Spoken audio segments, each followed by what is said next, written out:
সুপ্রভাত বন্ধুরা, আমার একটা নতুন ভিডিও তোমাদেরকে জানিয়ে অনেক অনেক অনেক স্বাগত, অনেক অনেক ভালোবাসা। তো আজ হলো পয়লা বৈশাখ, তো সকলকে জানিয়ে শুভ নববর্ষের প্রীতি শুভেচ্ছা ও ভালোবাসা। তো আমার সকাল সকাল পুজো দেওয়া হয়ে গেছে আর আমি এই নাইটিটা পরে নিয়েছি। এটা 2 বছর আগে কেনা নাইটি। তো ভেবেছিলাম আগের বার পয়লা বৈশাখে পরবো, কিন্তু আগের বার পয়লা বৈশাখে আর পরা হয়নি।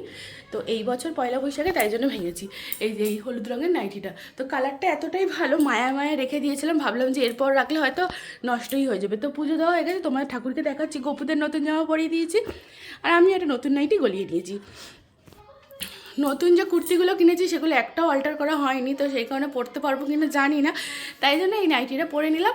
আর মেয়েকে রেডি করবো, এখন যাব ওই বাড়িতে।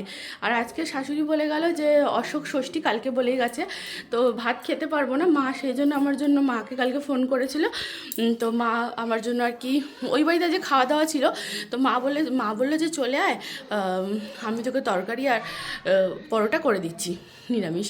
তো যাই হোক, বছরের প্রথম দিনেই নিরামিষ আর কি, কিন্তু ষষ্ঠী তো মানতেই হবে, আমার শ্বশুরবাড়ি সবাই মানে, তো সেই জন্য আর কি আমাকেও মানতে হবে, সন্তানের মা যেহেতু, তাই। তো এখন আর বেশি কথা না বলে রেডি হয়ে যাব এখন ওই বাড়িতে। নাইটিটা ভাবছি নাইটিটা পরেই যাব নাকি নতুন, সেই তো পুরনো কুর্তি গায়ে গলাতে হবে যদি যাই। আর আমি এমনিতেও নাইটি পরে বাপের বাড়ি যাই, আমার যেহেতু বেশি দূরে না, তো সেই কারণে নাইটি পরে আমি চলে গেলে কোনো প্রবলেম হয় না। তো আমার পুজো দেওয়া হয়ে গেছে, এই দেখো এখানে গোপুদের নতুন জামা পরিয়ে দিয়েছি, লোকনাথ বাবারও মানে ধুতি পরিয়ে দিয়েছি নতুন, আর তারামাকেও নতুন ঘাগরা পরিয়েছি এইভাবে। আর আজকে ফুল আনতে ভুলে গেছি, তো বাবার কাজের ঘর থেকে ফুল নিলাম। আর মানে কি বলবো, ওই শাশুড়ি যে মানে ফুল দিয়ে গেছে সেগুলো দিয়ে আর কি পুজো দিয়েছি। তো সকাল সকাল পুজো দেওয়া গেছে, এখন যাব ওই বাড়িতে। এই যে, আর আজকে যে ধূপকাঠিটা জ্বেলেছি, এটা পয়লা বৈশাখ উপলক্ষে এনেছিলাম, এত ভালো গন্ধ ধূপকাঠিটা, তোমাদের দেখাচ্ছি দাঁড়াও। এই যে এই ধূপকাঠিটা কিনে এনেছি ধনলক্ষ্মীর চক্র। তো এইটা যে কাকুর কাছ থেকে ধূপ নিই, সেই কাকু আর কি ধূপটা আমাকে ডেমোগুলো আর কি দিয়ে দেয়, সেই ধূপের প্যাকেট দিয়ে এই নামটা আমি পেয়েছিলাম, এই নাম এর আগে জেনেছিলাম। তো এটা আমি পয়লা বৈশাখ উপলক্ষে এই ধূপকাঠি এনেছি, এত ভালো গন্ধ ধূপকাঠিটা, খুব সুন্দর। আর দেখো আমার অনেকক্ষণ পুজো দেওয়া হয়ে গেছে, তো এখনও পর্যন্ত হাফও শেষ হয়নি ধূপকাঠিটা। চন্দনের গন্ধ, খুব সুন্দর গন্ধ এই যে এই ধূপকাঠিটা।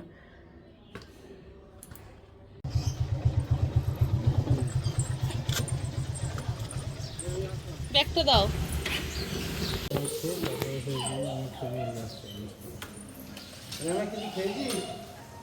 আরে মা, জিজু কি বলছে, কিছু খেয়েছিস?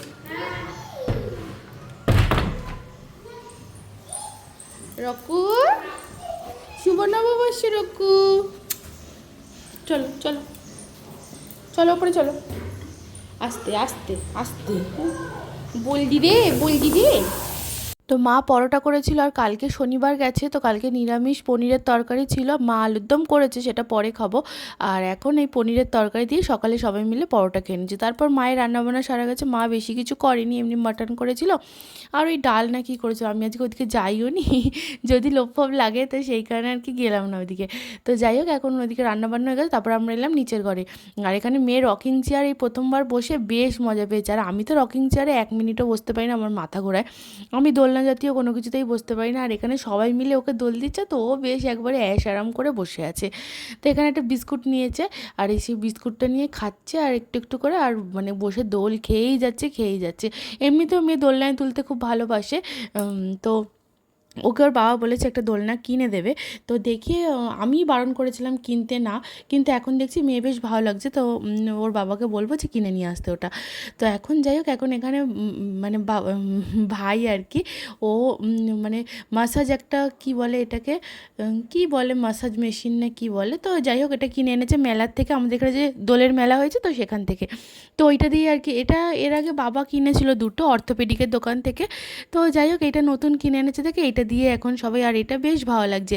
আর আমার তো এই ড্রিল মেশিনের মতন, তো মানে মেয়ে বেশ ভয় পাচ্ছিল এটা, তো ও বেশ চুপচাপই বসছিল, এটা নতুন দেখেছে। আর এখানে সবার খাওয়া হয়ে গেছে, ছোটো কুচো কাচাদের, বাবার ভাই সবার খাওয়া হয়ে গেছে। আর এখানে পিসিরা একটু দূরে বসেছে, আর আমার যেহেতু আজকে নিরামিষ তাই জন্য আমি একদমই দূরে বসেছি।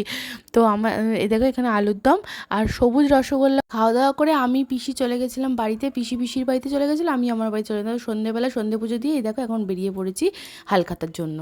তো এখন বাজে সন্ধে 8:30, তো আটটা বাজছে এখন।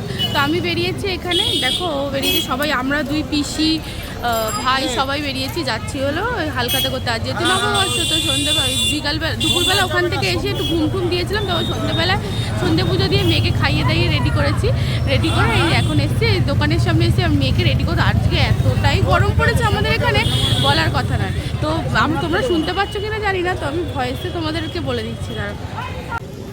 তো ফার্স্টে এলাম আমার এক বান্ধবীর দোকানে হালখাতা করার জন্য। তো ওইখান থেকে এখানে হালখাতা করে তারপর একটু দূরেই যাওয়ার ইচ্ছা আছে, আমাদের পাশের বাড়ি যা, তার বাড়িতে হালখাতা করতে যাই না, মানে বাড়িতে যাই, দোকানে যাই না। কিন্তু এইবার যাওয়ার কথা ছিল, কিন্তু ও আসতে এত দেরি করে দিয়েছে, 8টা বেজে গেছে, জানি না যেতে পারবো কিনা। এখানে 3খানা দোকান আছে, আমি খাবো না। না ধরো ধরো হয়ে গেছে তো। তো পিসি গেছে দোকানে, এত ভিড়, আমি আর ঢুকিনি, এমনিতেই গরম লাগছে। আর এই কুর্তিটা পরে নিয়েছি আজকে। তো এই বান্ধবীর দোকানেই আর কি এখানে ফুচকা স্টল দিয়েছিল আর আইসক্রিমের স্টল দিয়েছিল। তো আইসক্রিমটা খাওয়া হয়ে গেছে আর ফুচকাটা এখন খাচ্ছি। তো আমি যেহেতু আর কিছুই খেতে পারবো না, তো সেই কারণে ভাবলাম যে দুটো ফুচকাই খেয়ে নিই। কিন্তু এখানে এত ভিড়, আর এরকম মানে রাউন্ডে ফুচকা এলেন আমার একদম খেতে বিরক্ত লাগে। হালখাতা সেরে আমরা এখন যাচ্ছি আর একটা দোকানে। তো পাশে আর একটা দোকান ছিল, ওই দোকানটায় গেলাম না, এত ভিড়। আর এমনি তো উত্তরপাড়া ওইদিকে একটা দোকানে বললাম যে পাশের বাড়ি রাজুদার দোকানে যেতে হবে, তো সেই কারণে আর কি এই দিকেরগুলো ভাবলাম পরে এসে যদি ফাঁকা হয় তাহলে আর কি একটা বাকি রইলো, সেইটাতে আর কি করে নেবো হালখাতা। আর এখন যেহেতু উত্তরপাড়াটা ওই দূরেরটা আগে সেরে আসে, তো এখানে আমাদের পাশেই আছে আর একটা, ওইটাতে যাচ্ছি, তারপরে উত্তরপাড়ায় যাবো। এই যাচ্ছে পিসির সাথে, ছোটো পিসির সাথে, আর ভাইয়ের গাড়ি নিয়ে বোন আর ফুল গেছে, মানে রাইমা আর ফুল গেছে।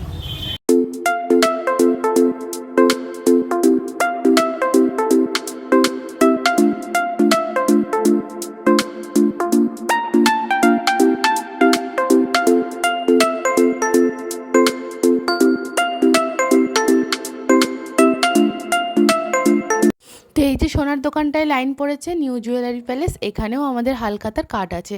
তো এই অভিজিৎদার দোকানে এখন আর হালখাতা করলাম না, ভাবলাম রাজুদার দোকানে হালখাতাটা সেরে এসে তারপরে আর কি অভিজিৎদার দোকানে, এত লাইন পড়েছে।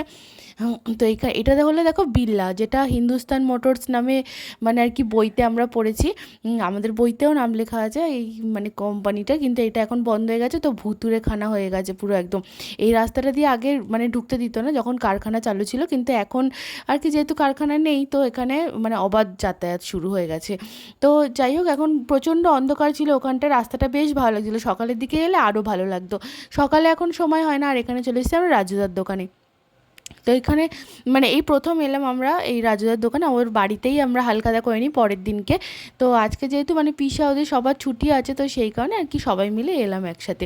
তো এখানে কাকিরও কার্ড আছে, তাই কাকিও এসছে, সবাই মিলে একসাথে এসছে। আর এই বৌদির সাথে মানে খুব খাতির আমাদের, তো সেই জন্য বৌদি বেশ খুশি হয়েছে আমরা এখানে এসছি বলে। তো এখানে কাকি আমরা সবাই মিলে এসছি। আর এখানে পাশের বাড়ির বন্ধুর সাথে দেখা হয়, আমার মেয়ের খুশি দেখো। তো জানলা দিয়ে কথা হয়, পাশের বাড়ির বন্ধুকে এখানে দেখে নিয়েছে, তো খুব খুশি। তো ওকে তো চুমুর পর চুমু দিয়েই যাচ্ছে। আর এখানে দুই বন্ধুর বেশ কিছুক্ষণ আলাপ আলোচনা আদর সব কিছু হওয়ার পর তারপর আমরা এখন একটা আইসক্রিম নিয়ে নিয়েছি। তো এখানে আইসক্রিম সব দোকানেই না এরকম মানে এই আইসক্রিম করেছিল, আর দুটো দোকানে কর্নেটো করেছিল। আর এখানে আরেকজনকে জল খাওয়াচ্ছি, দেখো জলটা পর্যন্ত খেতে চাইছে না, ওর এখন এমন হয়েছে, তো জল খেতেও ওর জন্য অস্বস্তি। তো এখানে যাই হোক অনেক কষ্টে জলটা খেয়ে নিলাম। তারপর কাকি আর ভাইয়ের জন্য একটা আইসক্রিম নিয়েছিল, কিন্তু ভাই মেলায় চলে গেছে ওর মামার সাথে, কাকির বাপের বাড়ি এইখানে, এটা হলো মাকলায়, উত্তরপাড়া মাকলা, তো সেখানে। তো এইখানেই আর কি কাকির বাপের বাড়ি। এই যে দেখো এটা কাকির মানে দাদার ছেলে। তো এই পাপানকে টাটা করে আমরা এখন বাড়ির দিকে যাচ্ছি। তো ভাইয়ের জন্য যে আইসক্রিমটা নিয়েছিল সেটা যেহেতু ভাই খায়নি, তাই আমি খেয়ে নিলাম ওটা গলে যাবে, যেহেতু মানে কুলফি আইসক্রিম, তো সেই কারণে আর কি গলে যাবে। তারপর এলাম অভিজিৎদার দোকান, আর এখানে আইসক্রিমটা শেষ হয়ে গেছে, আর আমি এই খেয়েই পেট ভরেছি। রাতে আমার পরোটা ছিল, কিন্তু পরোটা আর আমি খাইনি। তারপর সকালবেলায় বাবার এখানে এসেছিলাম, কিন্তু বাবার এখানে নমস্কার করতে বাবা মাকে ভুলেই গেছি, এখন করব পরে করব বলে, তাই নমস্কারই করা হয়নি। তাই জন্য আবার এলাম এখন বাবা মার কাছে। আর ভাইও বাড়ি চলে গেল। তারপর আমরা একটু কন্যগড়টা ঘুরতে এলাম। তো কন্যগড় ঘুরতে ঘুরতে দেখো ঠাকুরের টানে কী না কী হয়। তো এইখানে দেখো বিরিয়ানির লাইনটা একবার দেখো, তো কী পরিমাণে লাইন পড়েছে। এখন রাত্রি 11:30 বাজছে প্রায়। 11:30 না 11টা বাজছে, যাই হোক। তো এখন এখানে এলাম শকুন্তলা মায়ের মন্দিরে। তো মা এত জাগ্রত, সকালবেলায় আমরা পুজো দিতে আসবো ভেবেছিলাম, কিন্তু সকালবেলায় আসতে পারিনি। তো রাত্রিবেলা মায়ের টানে টানে ঠিক চলেই এলাম মায়ের দর্শনে। তো এখানে ঠাকুরমশাই এখন নেই, কিন্তু আমরা নিজেরা প্রণাম করে আর কি বেশ ভালো লাগলো। অন্য সময় এলে বেদি স্পর্শ করতে দেয় না যখন ঠাকুরমশাই থাকে, কিন্তু এখন ঠাকুরমশাই নেই, তাই জন্য সবাই বেদি ধরে নমস্কার করছে দেখে আমরাও নমস্কার করে দিলাম। আর এখানে মেয়ে দেখো ফাঁকা পেয়ে বেশ খুশি। আর এখানে পিসি ওরা সব বাইরে দাঁড়িয়ে আছে, তো ওদের জন্য আশীর্বাদ নিয়ে যাচ্ছে মেয়ে। ও মানে এরকমই ঘরের ঠাকুরকে পুজো দিলেও নিজে আশীর্বাদ নেবে, তারপর সবাইকে দেয়। কদিন বাদেই মায়ের পুজো, এখানে বাৎসরিক পুজো। তো এত জাগ্রত মা আমাদের এখানে, মানে প্রচুর ভিড় হয়। তো তোমাদের যখন আসবো তখন দেখাবো। আর এখানে দেখো বাঁশে প্যান্ডেল শুরু হয়েও গেছে, বেশ ভালো লাগে এখানে মায়ের পুজো দিতে আসতে। তো প্রচুর ভিড় হয়। তো সামনে তো পুজো, তোমাদের দেখাবো। তো গেছিলাম হলে এই পার্কের এখানটাতে, যদি পার্কটা খোলা থাকতো তাহলে মেয়েকে একটু চড়িয়ে নিতাম। আর আমাদের এখানে চড়কের মেলা হয়, মানে এটা অন্য করে, তো সেখানে গেছিলাম। তো মেলা তো উঠে গেছে। আর তারপরে আমরা এখন চলে এলাম বাড়িতে, পিসিরা চলে গেল বাড়িতে। আর এখানে দেখো বেশিরভাগ জায়গাতেই দিয়েছে লাড্ডু। এই লাড্ডু আমার একদম বিরক্ত লাগে, তো পড়ে থাকে তো পড়েই থাকে, আমার একদম ভালো লাগে না লাড্ডু। কেউ যদি আসে খায় তাহলেই দিই, নাহলে এরকম পড়েই থাকে। ওই আমার ছানাপোনাদের দিয়ে দিই আর কি। তো রাতে তো আর বললাম কিছু খাওয়া দাওয়া করিনি। আর পিসিরা এখন চলে গেল বাড়িতে, ওরা এনেছিল তরকারি আর রুটি, তো ওইটাই ওরা খেয়ে নিয়েছে। আর এখানে ভিডিওটা আজকের মতন আমি এখানেই শেষ করছি। নববর্ষ এইভাবেই কাটালাম। ভিডিওটি ভালো লাগে লাইক করে দিও। আজকের মতন টাটা বন্ধুরা, সবাই খুব ভালো থেকো, সুস্থ থেকো, নতুন বছর সবার খুব ভালো কাটুক।